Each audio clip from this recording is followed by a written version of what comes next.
স্বাগত জানাচ্ছি study job Tripura page এবং চ্যানেলের পক্ষ থেকে। জয়েন্ট রিক্রুটমেন্ট বোর্ড অফ ত্রিপুরার মাধ্যমে ত্রিপুরার বিভিন্ন দপ্তরে গ্রুপ সি এবং গ্রুপ ডি ক্যাটাগরিতে শূন্যপদ ক্রিয়েশন এবং ফিল আপের সিদ্ধান্ত নিয়েছে মন্ত্রিসভা।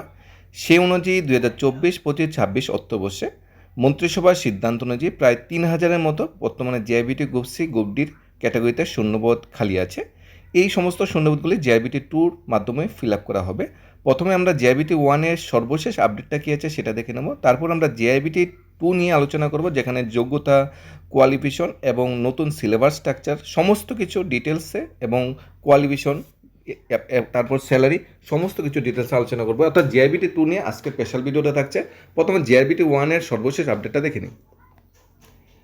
জেআইবিটি 1 নিয়ে ত্রিপুরা হাইকোর্টে কেস হয়েছিল, যার কেস নাম্বার 264/2024।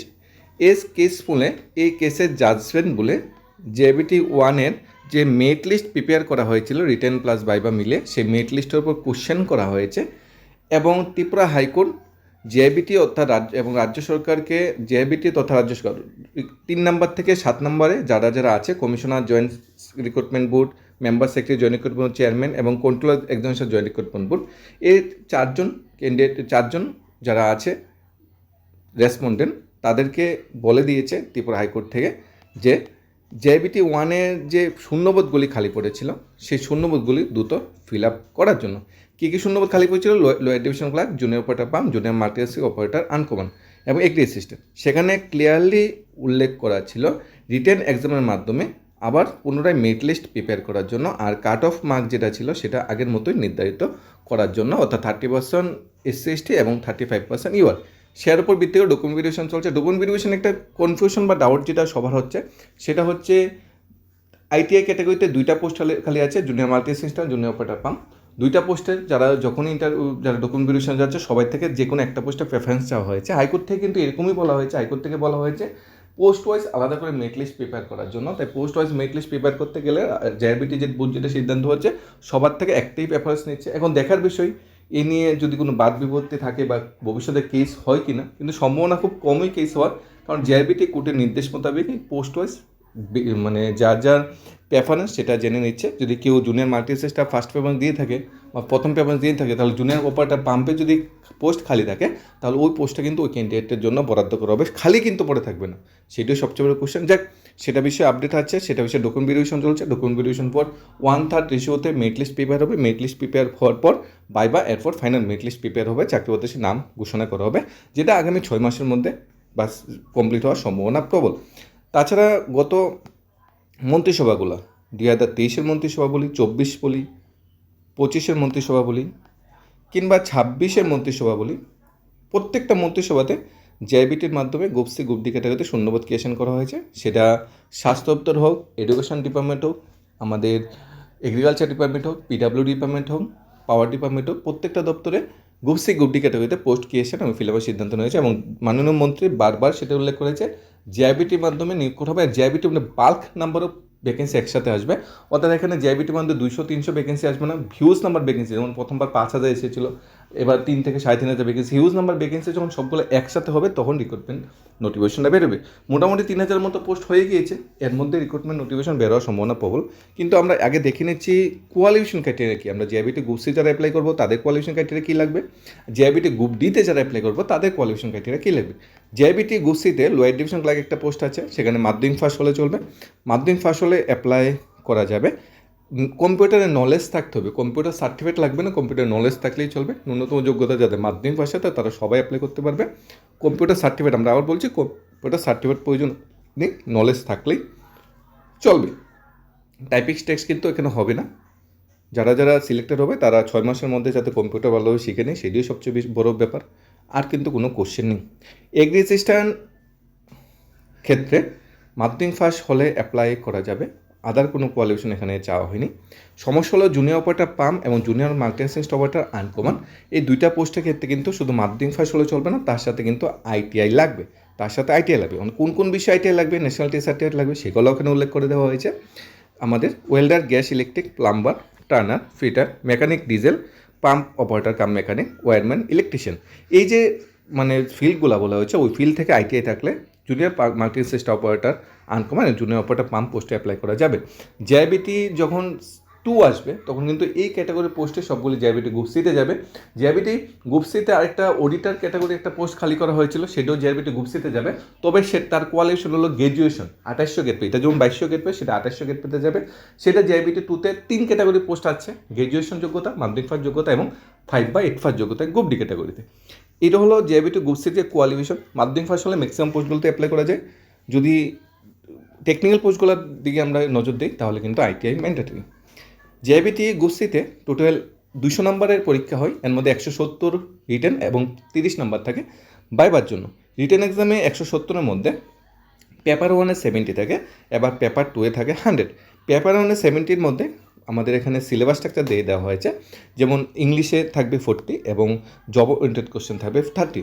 ইংলিশে 40-র মধ্যে কম্প্রিহেনশন, গ্যাপ ফিলিং যেমন article, preposition, tense, form of verb, ঠিক আছে, ফিলিং দ্য গ্যাপ যেটা বলা হয়, ট্রান্সফরমেশন সেন্টেন্স যেমন এক্সক্লেমেটরিতে অ্যাসার্টিভ, অ্যাফার্মেটিভতে interrogative, affirmative negative, vice versa, simple, complex, compound সেন্টেন্সগুলো যে আছে, নেরেশন, এডিটিং, তারপরে আমাদের এরর ফাইন্ডিং, ভয়েস চেঞ্জ, সিম্পটম অ্যান্টোনিমস, তারপর রিএনহান্সমেন্ট, এইগুলো ইংলিশে 40 নম্বরের সিলেবাস স্ট্রাকচার। প্রত্যেকটা বিভাগ থেকে এখানে ন্যূনতম 5 থেকে 7 করে নাম্বার থাকবে, যেমন এরর ফাইন্ডিং থেকে থাকবে, ভয়েস চেঞ্জেসে থাকবে, রিএনহান্সমেন্ট থাকবে, সিম্পটম অ্যান্টোনিমসে থাকবে, নেরেশনতে থাকবে, ট্রান্সফরমেশন, গ্যাপ ফিলিং, সবগুলোতে কিন্তু থাকবে। আর job oriented question Tripura administrative structure, group six category কাজ কি, পাঞ্চুয়ালিটি, ক্লিননেস, তারপরে কম্পিউটার যে ন্যূনতম জ্ঞান যেটা কম্পিউটার নলেজ বিষয়ে, এই কোশ্চেনগুলো থাকবে 70 পেপার 1-এ।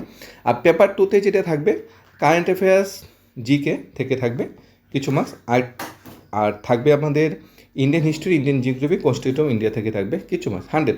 এখানে ম্যাথের জন্য কিন্তু কোনো মার্কস এখানে গ্রুপ সিতে কিন্তু রাখা হয়নি। যদি কেউ ভাবে ম্যাথ পড়বে বা রিজনিং পড়ে ভালো মার্কস তুলবে জেআইবিটি গ্রুপ সিতে, সেই রাস্তা কিন্তু এখানে নেই, সেই রাস্তা কিন্তু এখানে খোলা নেই। শুধুমাত্র current affairs, Indian history, GK, constitution of India, Indian administrative structure, punctuality, works, English, এগুলো মিলিয়ে কিন্তু 170 নম্বর পরীক্ষা হবে। অঙ্ক বা রিজনিং কিন্তু জেআইবিটি গ্রুপ সিতে নেই। তো গ্রুপ ডিতে কিন্তু সেই সুবিধাটা আছে। গ্রুপ ডিতে যদি আমরা দেখি মাল্টি টাস্কিং স্টাফ যেটা বলে এমটিএস, 8 পাস হলেই অ্যাপ্লাই করা যায়। ইউআর ক্যান্ডিডেটে 8 পাস হলে অ্যাপ্লাই করতে পারবে। আর এসসি/এসটি ক্যান্ডিডেটটা কিন্তু 5 পাস হলেও কিন্তু অ্যাপ্লাই করা যায়। 5 পাস হলে জেআইবিটি গ্রুপ ডিতে অ্যাপ্লাই করা যায়, ঠিক আছে। বাংলা বা উপর যে কোনো একটা ভাষা জানা থাকতে হবে।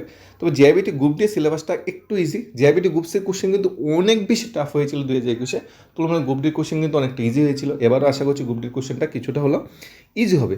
গ্রুপ ডিতে টোটাল 100 মার্কসের এক্সাম হবে, 85 থাকবে রিটেনে, 15 থাকবে ভাইভাবে। রিটেনের সিলেবাসটা যদি আমরা দেখি, গ্রুপ ডির কোয়ালিফিকেশনটা আমরা দেখে নিয়েছি। আমরা গ্রুপ ডির যে ন্যূনতম কোয়ালিফিকেশন 8 পাস হতে হবে, আর এসসি/এসটি ক্ষেত্রে 5 পাস হলে হয়। গ্রুপ সিতে কিন্তু 8 পাস হলেও অ্যাপ্লাই করা যায় এসসি/এসটি ক্যাটাগরিতে হলে, সেটা মিস গিয়েছিল বলে দিলাম আমার। গ্রুপ ডিতে টোটাল 85 মার্কসের এক্সাম, এর মধ্যে ভোকাবুলারি, কনফিউশন, ট্রান্সলেশন বেঙ্গলি ল্যাঙ্গুয়েজে, এবং পাশাপাশি 15 মার্কসের মতো থাকবে।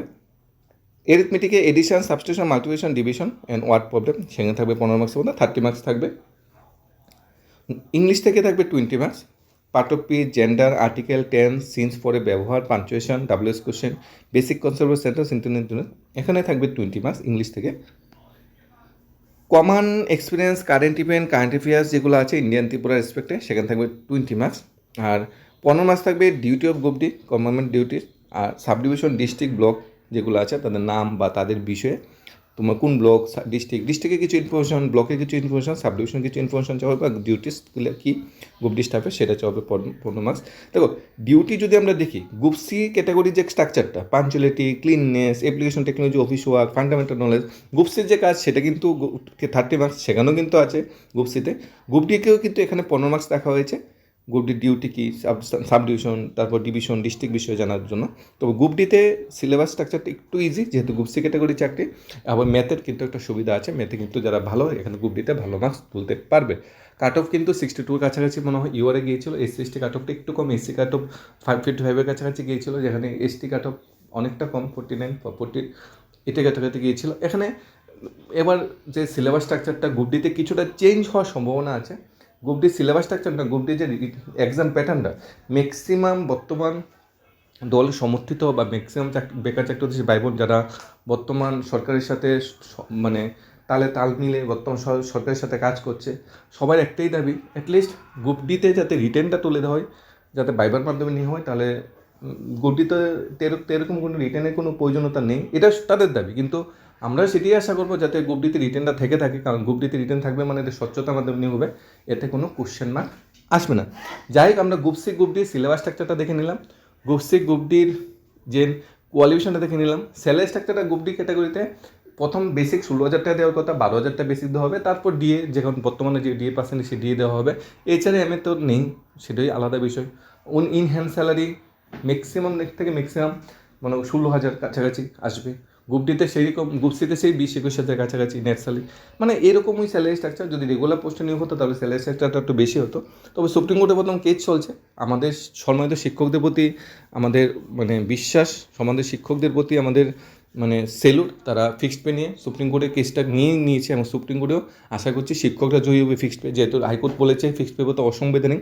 আশা করছি সুপ্রিম কোর্টও সেই বিষয়টাই বলবে, যখন শিক্ষকরা নিয়মিতকরণ করা হবে তখন ফিক্সড পেতে যখন জেআইবিটির মাধ্যমে যারা চাকরি পাবে বা চাকরি পেয়েছে তারাও কিন্তু সেই নিয়মিতকরণের আওতায় চলে আসবে, তাদের কিন্তু এই অসাংবিধানিক ফিক্সড পে পদ্ধতি নিয়োগ হয়েছে। সেটা সবচেয়ে বড় আশা করছি আগামী 1-1.5 বছরের মধ্যে সেই যে ফিক্সড পের কলঙ্কটা, ফিক্সড পের অধ্যায়টা সেটা দূরীকরণ হবে। আর যারা ডকুমেন্ট ভেরিফিকেশন করছে, ম্যাক্সিমাম ক্যান্ডিডেট সবাইকে বলবো টাইমে চলে যাওয়ার জন্য, যাতে কোনো লেট না হয়। আর ডকুমেন্ট ভেরিফিকেশনে অবশ্যই আইটিআই যদি থাকে তাহলে খুবই ভালো, আইটিআই না থাকলেও তোমরা ডকুমেন্ট ভেরিফিকেশনটা সেরে নিতে পারো। ডকুমেন্ট ভেরিফিকেশনের পরে মানে ম্যাক্সিমাম থেকে ম্যাক্সিমাম 430খানা পোস্ট আছে, 1/3 মানে কি 430-এর 3 ডাবল ক্যান্ডিডেট, ধরে মনে করো 1290 বা 1300 ক্যান্ডিডেটকে সিলেকশন করা হবে। যতজনই 28-30 যতজন ডকুমেন্ট ভেরিফিকেশন করো না কেন, 1300 জনের মতো ক্যান্ডিডেট এখানে সিলেকশন করা হবে। 1300 জন ক্যান্ডিডেট যারা সিলেক্টেড হবে তাদের থেকে পরে বাইবার নেওয়া হবে, এবং 1300 থেকে 430 জন ক্যান্ডিডেটকে বেছে নেওয়া হবে। যদি রিজার্ভেশন ক্যাটাগরি এক্স সার্ভিসম্যান বা ফিজিক্যাল হ্যান্ডি ক্যান্ডিডেট না পাওয়া যায় তো ওই পোস্টগুলি কিন্তু খালি পড়ে থাকবে। আর জেনারেল ক্যাটাগরিতে তো low education clerk agriculture post খালিই নেই, শুধুমাত্র junior operator pump, junior multistage top operator পোস্টগুলো খালি আছে। ওই পোস্টগুলোতে ম্যাক্সিমাম সংখ্যক বেকাররা যারা আইটিআই প্রাপ্ত আছে তাদেরই অগ্রাধিকার দেওয়া হবে, তাদেরই সেখানে প্রেফারেন্স দেওয়া হবে। শুধুমাত্র মাধ্যমিক পাশ হলে তো আর সেই চাকরিটা হবে না। আইটিআই যারা আছে তাদের কিন্তু জুনিয়র অপারেটর পাম্প আর জুনিয়র মাল্টিস্টেজ স্টাফে চাকরি। ত্রিপুরা হাইকোর্টকে ধন্যবাদ। সম্মানিত যিনি কেস করেছে কিঙ্কর ভৌমিক, ওনাকে ধন্যবাদ। কিঙ্কর ভৌমিক এবং ত্রিপুরা হাইকোর্টের জন্য 430 জন বেকার চাকরি পাচ্ছে। যদি জেআইবিটি বা ত্রিপুরা সরকারের কথা মতো চলতো তাহলে 430 জন বেকার চাকরি কিন্তু পেতো না। হাইকোর্টে কেস হয়েছে, জেআইবিটি ভুল করেছে, সেই ভুলেই কিন্তু 430 জন বেকার কম চাকরি পেয়েছে। এখন বেকাররা কেস করেছে বলেই 430 জন চাকরি পাচ্ছে, যদি কেস না করতো 430 জন কিন্তু চাকরি পাওয়ার কথা ছিল না। যাই হোক, শেষ ভালো হলো সব ভালো। আশা করছি এই বছর জেআইবিটি 2 নোটিফিকেশন চলে যাচ্ছে, এবং তোমরা সেইভাবেই প্রিপারেশন নিতে থাকো। তোমাদের সফলতাই আমাদের সবচেয়ে বড় কাম্য, তোমাদের ফিউচার ব্রাইট হোক, তোমরা সুস্থ থাকো, সুরক্ষিত থাকো, এটি আমাদের সবচেয়ে বড় আশা এবং বস। ধন্যবাদ।